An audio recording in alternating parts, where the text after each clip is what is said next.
So I have been sharing with you my journey with joyous effort, my life of much effort and not a lot of joy. But luckily, since I moved to the Abbey, this is starting to change. So the last time that I shared, I talked about joyous effort is accompanied by what they call the four powers: the power of aspiration or appreciation for virtue, the power of steadfastness, the power of joy, and the power of rest. So I just wanted to go over a little bit the first one that I did the last time that I spoke. So it's called the power of aspiration, or the power of interest or curiosity in creating virtue. Now, at first, it doesn't sound like a big deal, but considering that we're ordinary beings and that we've been cycling in samsara since beginningless time, chances are we've been probably abandoning the wrong things and cultivating the wrong things.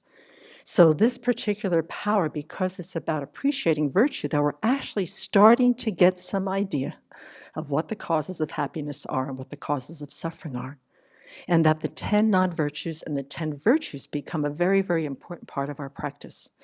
It's almost like, learning what to abandon and what to cultivate is a huge part of our practice. And joyous effort, because it takes us through the entire path that we need to understand what it is that creates the causes for awakening. The other thing that thinking about this more, is that I also see how inextricably entwined understanding what to abandon, what to cultivate, is very much tied to understanding the functioning of karma. If we want to have certain results, happiness, Buddhahood, we have to understand what the causes are. And if we don't want to suffer, we have to understand which ones we want to abandon. So understanding the functioning of karma is hugely important. And also understanding the perils of the self-centered thought. As Venerable called it yesterday, the demon, and I think that is a very good word to describe the self-centered thought. So that's the first one, is actually starting to garner some wisdom, having some faith and confidence that karma functions, and that we're being able to discern how to create virtue. So then the second power is called the power of steadfastness. And I see that this also requires a certain element of wisdom. We're starting to get some good results from our practice. We're getting a little bit wiser about how to have a good practice, how to have good results. And we want some more incentive. We need to strengthen the practice. We need to have some incentive, because we can't cultivate the causes for awakening if we're doing this whenever we feel like it, or when we're in the mood, or we have some time, or we feel like we should.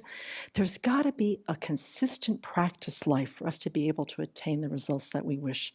And since we're, especially here, we're in this beautiful world of being able to receive and practice and study the teachings, we have opportunities to accumulate merit, to be able to purify and garner our good qualities.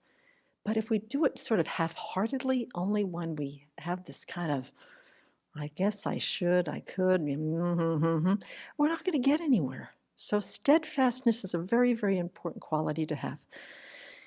And that there are two ways that steadfastness supports our joyous effort. The first one is that it helps us to complete what we're doing. So now that we're getting a little bit smarter about how to create virtue, we start looking out for the activities that we can do to create virtue.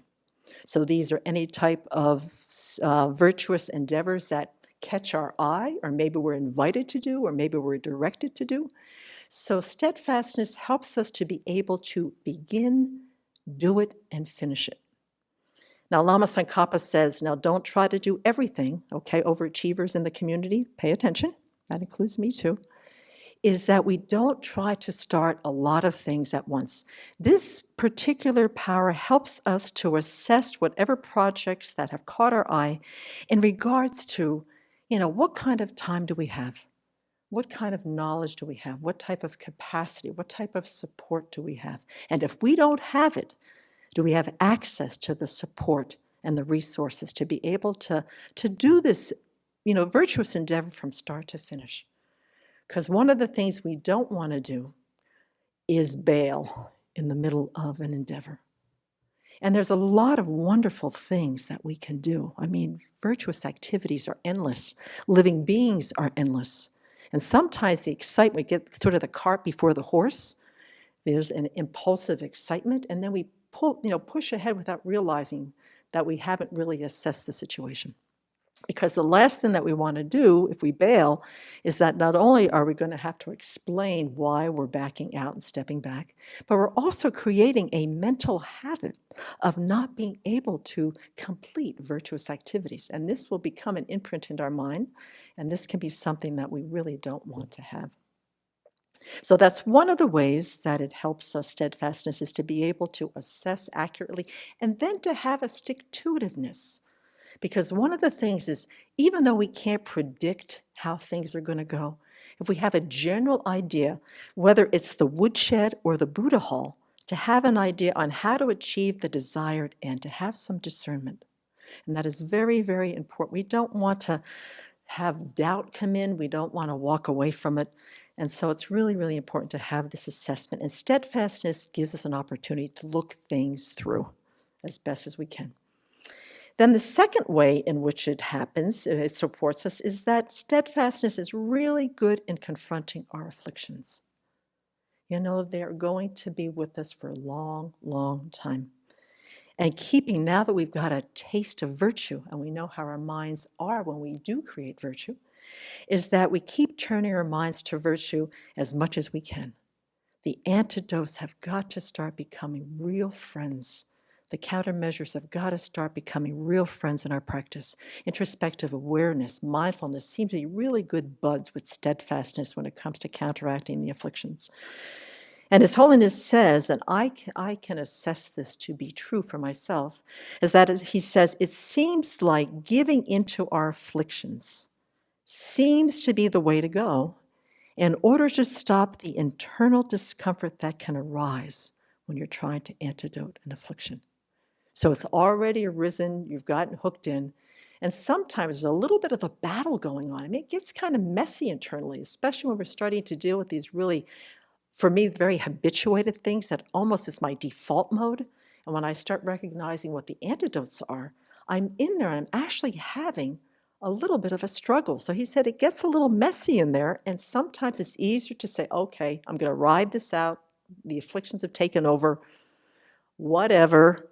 He says that's not a good idea. We've got to really be able to counteract them and not let them take the lead and take the reins. And once again, we're habituating our mind to let the afflictions wreak havoc in our lives. And then, and once again, we pay for it in terms of habit energy. So succumbing to them again and again then creates the habit to not being able to have a strong, steadfast, steady as you go, stick to it, don't give up kind of mind when the afflictions happen. We pick ourselves up, we dust ourselves off, and we just become more vigilant and more introspectively aware the next time around. And then to support steadfastness, there are 3 types of virtuous pride that kind of go with these ways in which steadfastness does support joyous effort. The first one is the pride of action, where once again, I think we've heard Venerable say this many times, but it's worth repeating. Just like nobody can eat for us, nobody can sleep for us, nobody can learn for us, nobody can practice and transform our minds for us. And this particular pride gives us a kind of confidence, gives us the opportunity to rejoice in our efforts. So it's called the pride of our own personal action to be able to transform our minds. The second one is the pride of ability, that not only do we want to accomplish our own aims through steadfastness, but we want to accomplish the aims of others. Now, we can't do it for them, but because we've had the great fortune to have the Dharma in our life, as we integrate it and become more familiar with virtue, we start embodying it, we start walking our talk in regards to virtue. People are going to really, really be drawn to us, and we'll have opportunities to really connect with them in a Dharma way. We can't do it for them, but we can sure be there as a model, as an inspiration for them. So that's the pride of ability, to have the confidence that we can really help others. And then the third one is pride about afflictions. This is not about being proudful about the fact that we have afflictions, but the fact that we can counteract them. It's kind of a strange way of saying it, but that's certainly not what it means. It means pride about being able to counteract and to be able to work with them and to really show them the door. And Geshe Sharua has this to say about this particular pride. He said, if you give up on the teachings in this life, you must undergo endless suffering. Not may, you must. If you make no effort in this lifetime, the antidotes will not look at you with compassion. So once again, if we kind of let them sort of do their thing and take the reins, they are not going to give us an easy path out. They are going to beat us into the ground and cause a lot of misery. And he says, secondly, also the remedy, the antidote, if we don't apply them, it's not going to say, well, you're unable to cultivate it right now because you're under the control of affliction, so let me take care of this affliction for you. The remedies are totally, they're hopeless. You can't do anything with them if you yourself are not being able to counteract. So he's kind of using this as an analogy. These are it's a great power against afflictions, but you can't be waiting for something to happen. We ourselves are the creator and the director of our own experience and the cultivation of virtue. Even the bodhisattvas and the Buddhas will not be able to protect us from afflictions. So this is really taking the pride in being able to own our own life, own our practice, and really rejoice at the fact that we have the Dharma to be able to help us to counteract the afflictions, to be able to work on them, on subduing them and mitigating them. So finally, as like the last thought around this beautiful power called steadfastness, it doesn't have the same flavor as the power of aspiration, the power of joy, the power of rest. Thank goodness, it's one of the powers for joyous effort is to rest. But it's as steady as she goes, the steadfastness. I can't imagine we would never be able to accomplish anything if we did not have a consistent life of practice in creating virtue. We would never be able to get anywhere. So although it doesn't have this bright and shiny gleam to it like the other powers do, it is absolutely indispensable if we're going to get anywhere on the path. And so let's rejoice that we have this power to accompany our joyous effort and really be proud of that. I mean, it's a good quality to have, and it goes hand in hand with the other three powers, and the other two I will talk about in the future. So let's hold steady in our practice as we go.